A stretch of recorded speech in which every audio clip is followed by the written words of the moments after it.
What if tomorrow morning you woke up and your brain suddenly became more powerful than any human who has ever lived? Not a superpower, not science fiction, just your own brain, operating at a level neuroscientists have never observed in a living person. Here's the strange part. You already have the hardware. Your brain contains roughly 86 billion neurons, each one connected to thousands of others, forming a network more complex than every computer on Earth combined. The popular claim that humans only use 10% of their brain is a myth. Brain scans show activity across nearly the entire brain throughout the day, but neuroscientists do agree on something more interesting. Most of that activity is inefficient, scattered, fighting itself. So what would happen if that changed?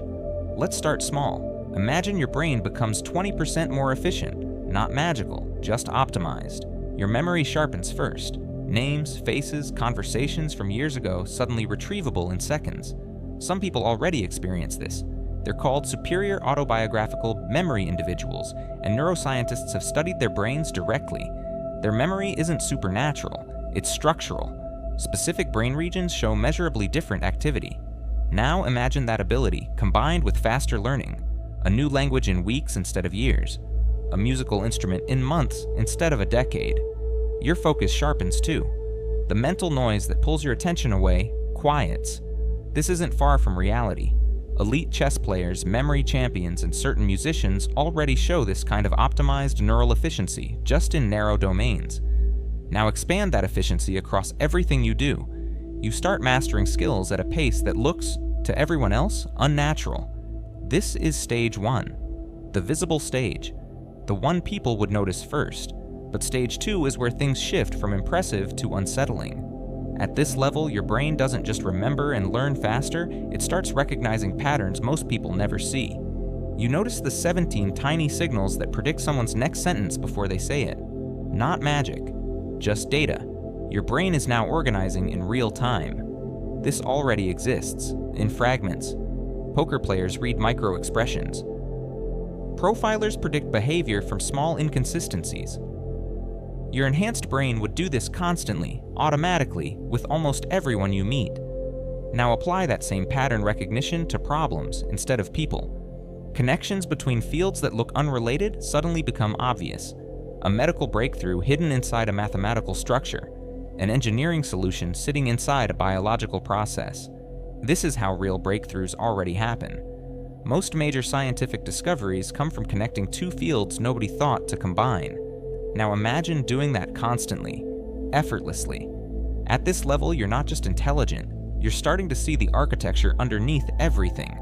And that's where the warmth of being ordinary begins to disappear. This is stage 3, 60%. At this level, you don't just see patterns, you see systems. The economy stops looking like news headlines and starts looking like a single breathing organism with predictable reflexes. Conversations stop being conversations. They become visible negotiations of unspoken motives, status, and fear, playing out in real time in front of you. You start noticing the deep structures behind politics, relationships, institutions. Not conspiracies, just incentives, repeated patterns, cause and effect, stacked so high most people never step back far enough to see the shape of it. And here's the part nobody warns you about. Once you can see a system that clearly, you start influencing it without trying. People sense it. Some are drawn to you. Others feel quietly unsettled, without knowing why. Conversations that used to feel natural start feeling like simplified versions of something larger.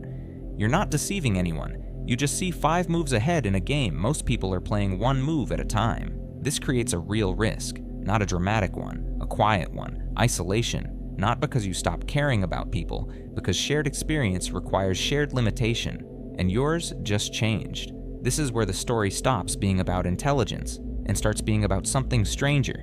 Because the next stage isn't about thinking faster, it's about perceiving reality differently altogether. This is stage 4, 80%. Time perception isn't fixed in the human brain. It's constructed moment by moment based on how much information your brain processes per second. This is documented.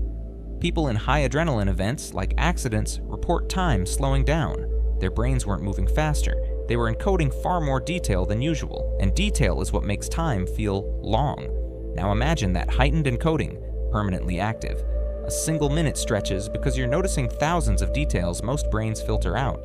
A conversation that used to last 5 minutes now contains enough perceptual information to feel like an hour. You're not experiencing more time, you're experiencing more inside the same time. At this stage, your perception of reality itself begins shifting. Color, sound, and texture are not objective truths.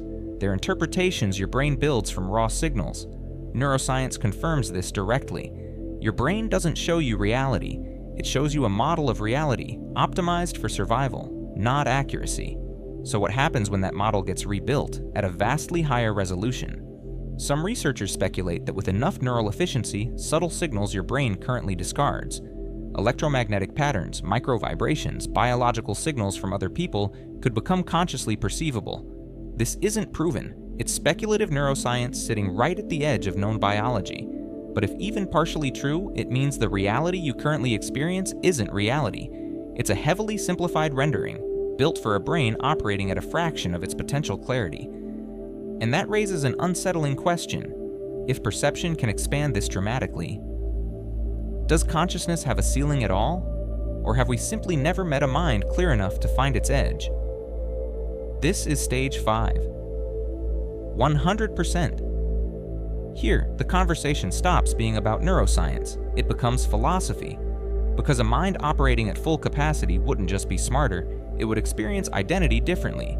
Memory, prediction, pattern recognition, and self-awareness would no longer feel like separate mental tools.